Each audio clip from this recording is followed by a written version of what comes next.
Мына ауа шіркіннің өзі үлкен нығмет. Ауруханада кислородпен демалып жатқан, кислородный голоданиемен ауырып жатқан адамдар бар. Олар өз-өздігімен демала алмай жатыр. Бірақ Алла тағала оларға өз кезінде нығмет қылып берген еді. Кейбір адамдар бар, тума құлақтары естімейді. Кейбір адамдар бар, тума көздері көрмейді. Кейбір адамдар бар, аяқтары тума жоқ, қолдары тума жоқ. Мүгедек жандар бар. Өмір бақи мына жарық дүниені көре алмай кетіп жатқан адамдар бар. Өмір бақи жаңа сіз тәп-тәтті ғой, керемет екен ғой деп дәмін татқан құрманың тәтті дәмін сезіне алмай кетіп қалғанда қаншама адамның балалары бар. Қаншама балалар әке сүймей, шеше сүймей тірі жетім кетті. Қаншама адамдар бала сүймей дүниеден өтіп кетті.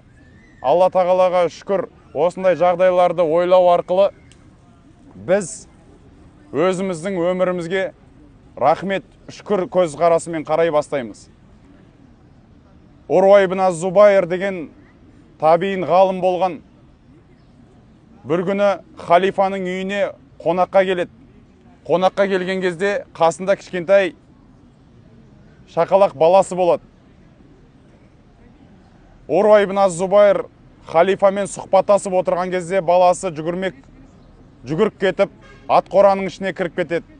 Халифаның аттары байқаусызда баланы бір теуіп өлтіріп қояды. Енді ана жағдай, ұятты жағдай, қонаққа келіп отырған Абдулла ибн Зубайр деген Урва ибн аз-Зубайр деген ғалымның ұят болды ғой осы кісінің алдында. Енді бұған қалай жеткіземіз деп халифаның құлағына ақырындап айтып кетеді. Сол кезде халифа айтады: ұстаз дейді, сіз сабыр етіңіз дейді. Сіздің бүгін еріп келген балаңызды менің аттарым байқаусызда теуіп өлтіріп қойыпты дейді. Кешірім сұрайым, сабыр етіңіз дейді. Урва ибн аз-Зубайр: инна лиллахи ва инна илайхи раджиун. Біз Алладанбыз, және де Алла тағалаға қайта ораламыз деп, сабыр етем деп сабырға келген дейді. Сөйтіп сол күні түнде түнейді. Жолда Урва ибн аз-Зубайрдың аяғына жара шыққан екен. Сол жарасы сол күні қатты асқынып, ісініп, тізесіне дейін ісіп кетеді. Әртүрлі дәрігерлерді шақырып, сарайдағы дәрігерлер қарайды, халифаға айтады: бұл кісінің аяғын тізесіне дейін кесіп тастамасақ, ары қарай денесіне шауып кетуі мүмкін дейді. Сөйтіп, Урва ибн аз-Зубайрдың аяғын дәрігерлер сол сапарда келесі күні кесіп тастайды. Сөйтіп, бір күннің ішінде екі бірдей үлкен сынаққа ұшырайды. Өзінің жақсы көріп отырған баласынан айырылып қалады, және де сол түнде өзінің Алла берген екі аяқтың бірінен айырылып қалады. Мына екі аяқты басып жүру деген бір үлкен нығмет. Аяғыңа кішкентай шөгір кірсе де, сәл жүрудің ыңғайсыздығын сезіне бастайсың. Ал енді сіз ойлаңыз, тізеңізге дейін аяғыңызды кесіп тастаса қалай боласыз? Бұл деген үлкен нығмет та. Сөйтіп, күндер өтеді.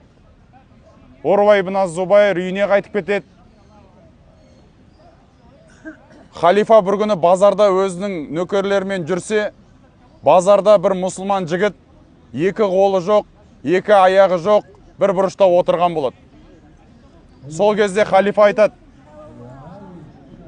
Урва ибн аз-Зубайрды тез арада алып келіңіздер осы жерге дейді. Сөйтіп Урва ибн аз-Зубайрды алып келеді.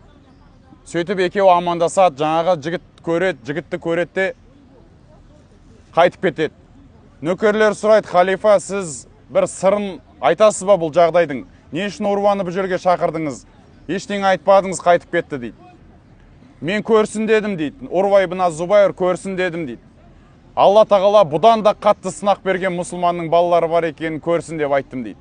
Оның бір аяғы жоқ болса, мына байқұстың екі аяғы да жоқ, екі қолы да жоқ. Соны көріп, өзінің бір аяғы бар екендігіне шүкір етсін деп, одан да қатты сыналып жатқан адамдар бар екенін көрсін деп, мен ғибрат болсын деп шақырдым дейді.